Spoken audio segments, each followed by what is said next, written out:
In der letzten Exploring Life Folge haben wir alles für unser neues Kapitel mit den Pferden am Haus vorbereitet. Und dann kam ja doch irgendwie alles anders als der freudvolle Start ins Ponyhofleben. Tag 1 quasi mit Pony. Das Leben auf dem Ponyhof ist gerade einfach nur Stress. Seit gestern sind die Ponys da oben und es war schon not easy.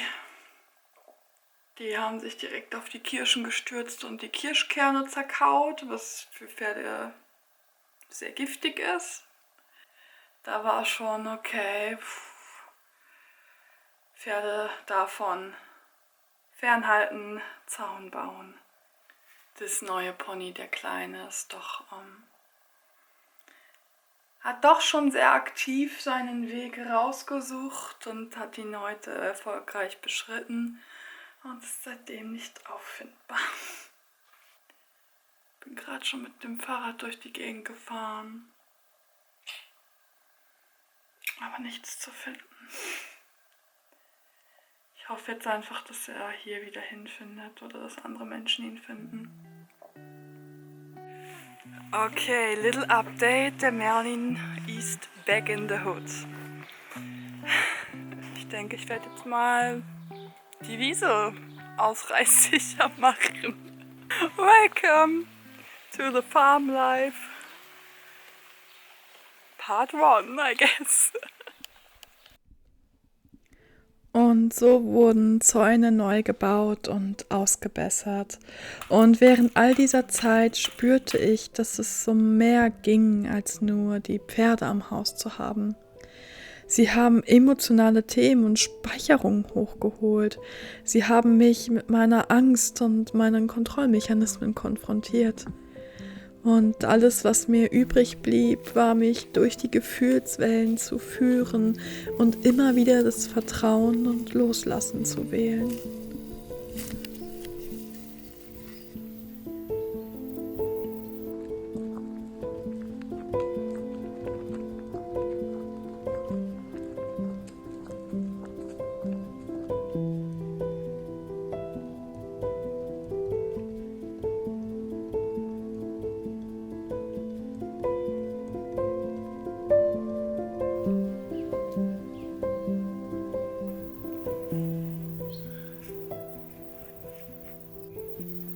Hey,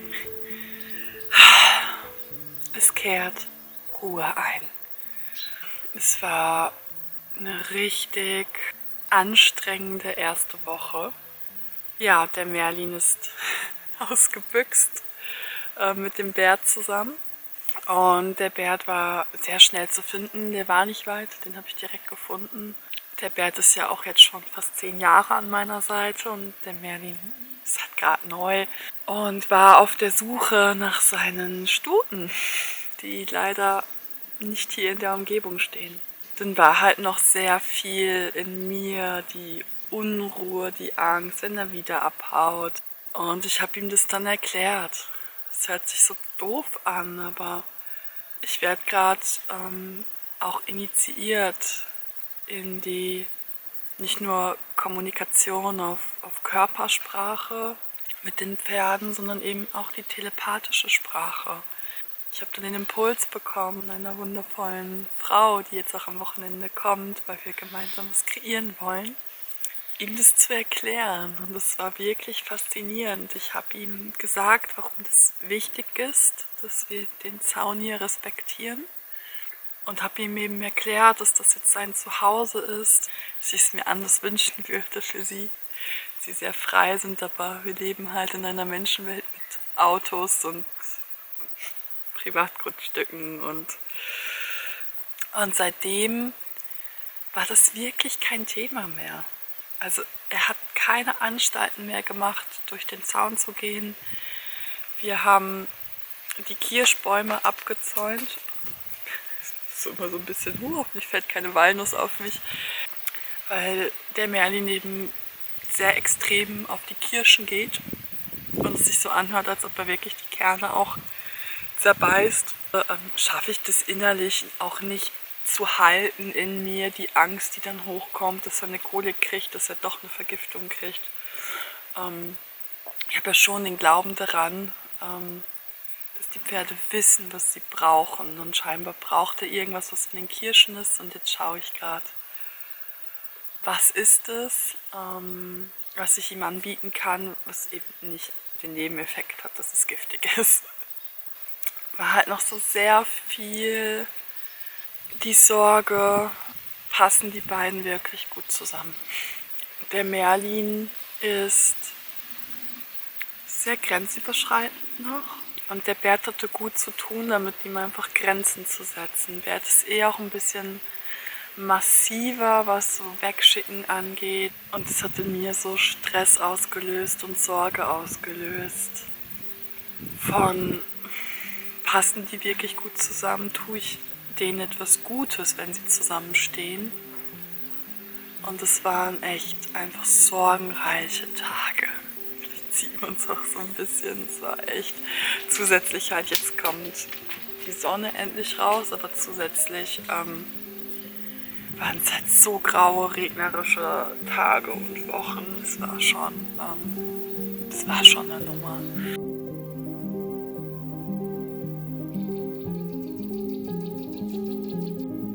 Hi, hier da ist kein Strom drauf.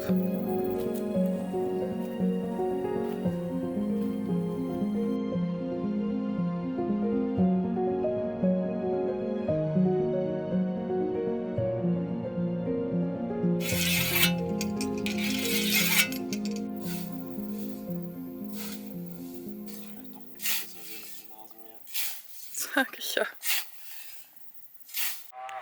Wie du unschwer hören kannst, geht dahinter hinten die Motorsense. Wir hatten ja dieses Kirschproblem und jetzt ist unser Nachbar gerade da und senst ein wenig in der Hoffnung, dass wir das jetzt gut rächen können und die Kirschkerne wegkriegen. Das Ding ist, das sind insgesamt 8 Bäume. Werden jetzt noch mal nächste Woche kommen unsere Vermieter. Es ist ja nicht keine Eigentumswiese. Das heißt, ich darf nicht einfach sagen, oh, ich fälle die Bäume jetzt und dann mal mit denen sprechen, wie es irgendwie möglich ist.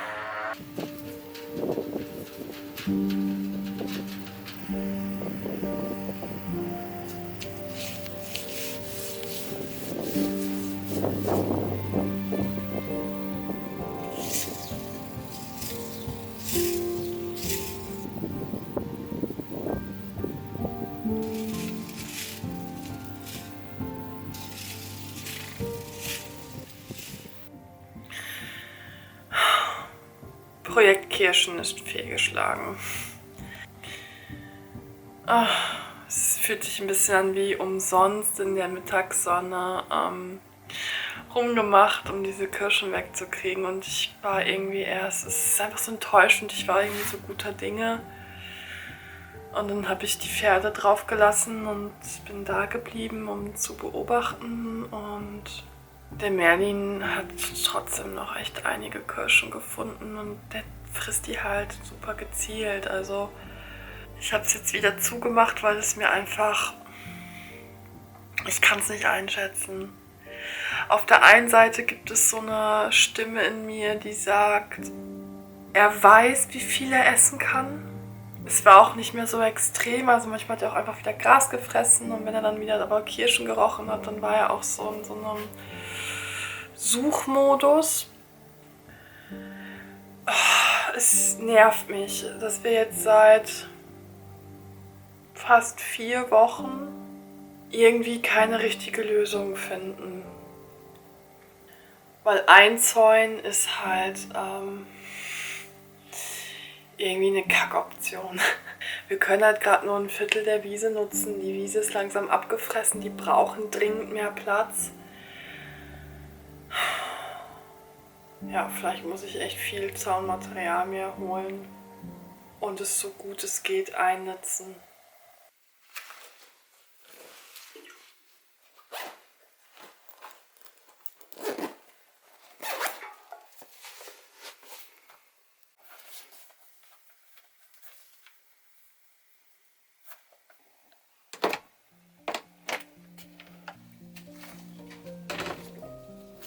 Also braucht es wieder Balance, Entspannung, Raum für Kreativität und Naturverbindung, das Gefühl, genährt zu sein. Und ich glaube, nirgendwo finde ich so sehr Kraft und Entspannung und Regeneration wie in der Natur und in meinem ganz persönlichen, simplen Leben hier auf dem Land. Oh mein Gott, sind die lecker.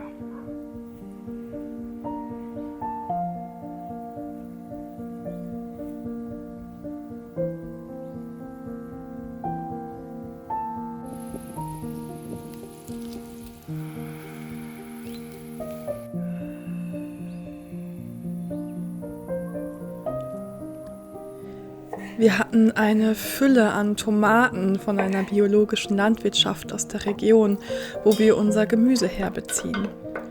Also habe ich viele Tomatenaufstriche gemacht.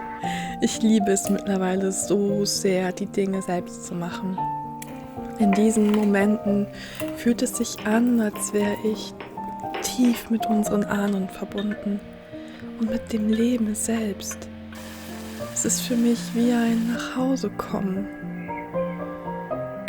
Ich glaube, das bedeutet Leben für mich.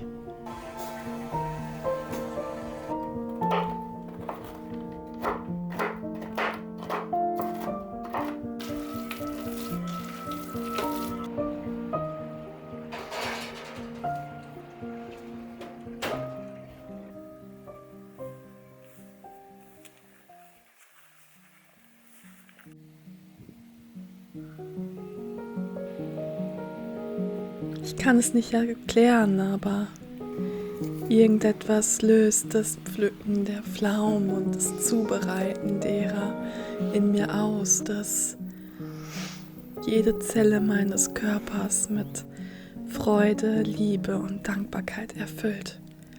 Mit dem Gefühl, am Leben zu sein. Hi, little boy. Hi.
Danke, dass du hier bist. Das bedeutet mir wirklich sehr viel. Bis bald und hab einen guten Start in den Frühherbst.